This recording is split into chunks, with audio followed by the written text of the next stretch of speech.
in 1918, after the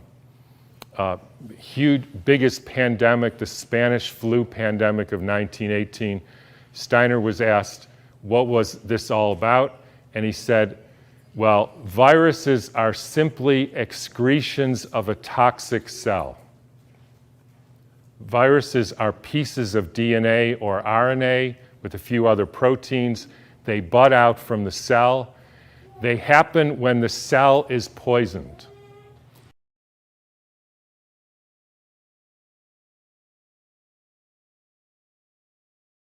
So what happened in 1918? There was a huge, in every pandemic in the last 150 years, there was a quantum leap in the electrification of the Earth. In 1918, late fall of 1917, there was the introduction of radio waves around the world. Whenever you expose any biological system to a new electromagnetic field, you poison it, you kill some, and the rest go into a kind of suspended animation so that, interestingly, they live a little bit longer and sicker.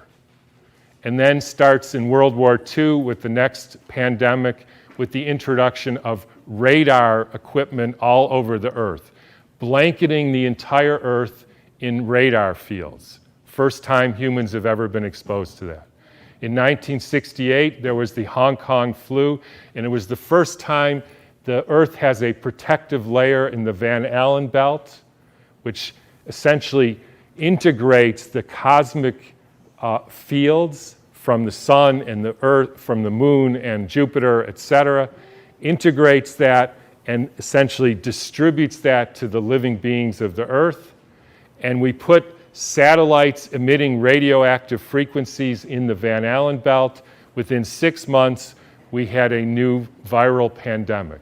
Why viral? Because the people are poisoned, they excrete toxins, they look like viruses. People think it's a flu epidemic. You can read about this in a book called The Invisible Rainbow by Arthur Furstenberg, who chronicles all the steps in the electrification of the Earth and how within 6 months there was a new flu pandemic all over the world.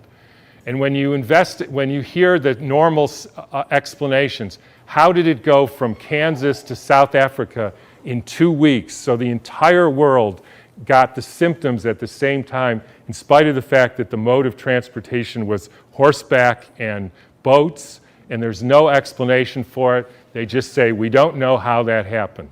But when you think about it, with these radio waves and other frequencies that some of you have in your pocket and on your wrist, you can send a signal to Japan and it arrives instantaneously. So any of you who don't believe there is an electromagnetic field that communicates globally within seconds just is not paying attention to this.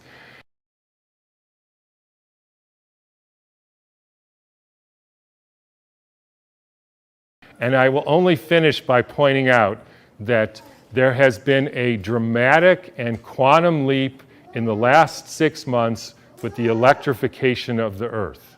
And I'm sure a lot of you know what that is. It's called 5G, where they now have 20,000 radiation-emitting satellites, just like the radiation-emitting thing in your pocket and on your wrist and that you use all the time. That is not compatible with health. I'm sorry to say it, it's not compatible with health. That is a water destructuring device.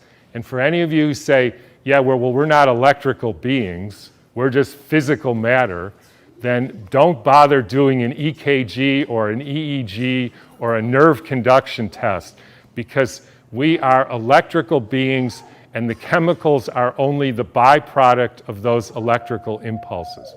And I'll finish with, anybody want to make one guess as to where the first completely blanketed 5G city in the world was? Exactly. So when you start thinking about this, we are in an existential crisis here, folks, the likes of which humankind has never seen. But this is something that is unprecedented. the putting of 100,000 satellites in the very